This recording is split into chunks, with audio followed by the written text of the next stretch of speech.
రాష్ట్ర రాజకీయాల్లో మరోసారి ప్రకంపనలు సృష్టిస్తూ ముఖ్యమంత్రి వైఎస్ జగన్మోహన్ రెడ్డి పరువు నష్టం ఆరోపణలపై దాఖలు చేసిన కంప్లైంట్కు సంబంధించి సిబిఐ కోర్టు ఇచ్చిన ఆదేశాలు ఇప్పుడు చర్చనీయాంశంగా మారాయి. తన కోర్టు విచారణకు సంబంధించిన వీడియో ఫుటేజ్ను అనధికారికంగా మీడియాకు లీక్ చేసి తన ప్రతిష్టను దిగజార్చారంటూ కొందరు మీడియా ప్రతినిధులు, రాజకీయ ప్రత్యర్థులపై గతంలో వైఎస్ జగన్ సిబిఐ కోర్టులో ప్రైవేట్ కంప్లైంట్ దాఖలు చేసిన సంగతి తెలిసిందే. దాదాపు 6 నెలల పాటు వాడివేడిగా జరిగిన వాదనల అనంతరం ఈరోజు కోర్టు ఇచ్చిన సంచలన తీర్పు అందరినీ ఆశ్చర్యపరిచింది. సాధారణంగా ఇటువంటి కేసుల్లో మీడియా సంస్థలపై, వ్యక్తులపై కఠిన చర్యలు ఉంటాయని అంతా భావించారు. కానీ కోర్టు మాత్రం అందుకు భిన్నంగా జగన్ కంప్లైంట్ను పాక్షికంగా కొట్టేస్తూ కొన్ని కీలక వ్యాఖ్యలు చేసింది. ముఖ్యమంత్రి తరపు న్యాయవాదులు తమ వాదనలో కోర్టు విచారణకు సంబంధించి గోప్యతను, తమ కంప్లైంట్ ప్రతిష్టతను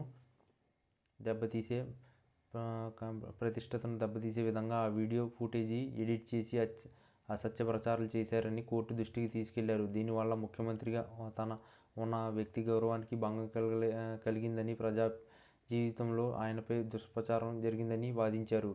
సిబిఐ కోర్టు జడ్జి ఈ అంశాన్ని సున్నితంగా పరిశీలించి కొన్ని గట్టి పాయింట్లు లేవనెత్తారు.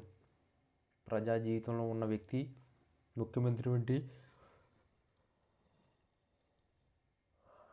అత్యున్నత పదవిలో ఉన్నప్పుడు ఆయన చర్యలు, ప్రతిస్పందనలు ప్రజల పర్యవేక్షణ లోబడి ఉంటాయని కోర్టు స్పష్టం చేసింది. అంతేకాకుండా కోర్టు ప్రాంగణంలో లేదా కోర్టు హాల్లో రికార్డు చేసిన వీడియో ఫుటేజ్లో కేవలం విచారణకు సంబంధించిన అంశాలే కాకుండా ఆ వ్యక్తి నడవడిక, ప్రతిస్పందనలు, హావభావాలు కూడా ప్రజలకు ఆసక్తి కలిగించే విషయాలే.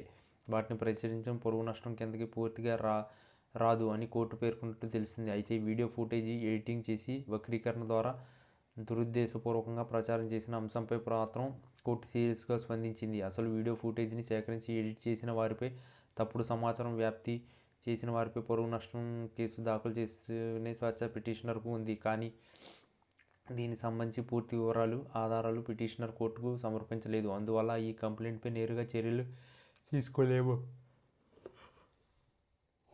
అంటూ కోర్టు జగన్కు పెద్ద షాక్ ఇచ్చింది. మరోవైపు ఇలాంటి సంఘటనలు పునరావృతం కాకుండా ఉండటానికి కోర్టు విచారణ సమయంలో రికార్డింగ్లు, ఫుటేజీలు, లీకేజీలపై విచారణ జరిపి బాధ్యులపై చర్యలు తీసుకోవాలని, దీనికి సంబంధించిన నియమావళిని మరింత కఠినతరం చేయాలని కోర్టు సిబిఐ అధికారులను ఆదేశించింది. దీనివల్ల అసలు ఫుటేజ్ ఎలా లీక్ అయిందో అనే కోణం కొత్తగా దర్యాప్తుకు అవకాశం లభించింది.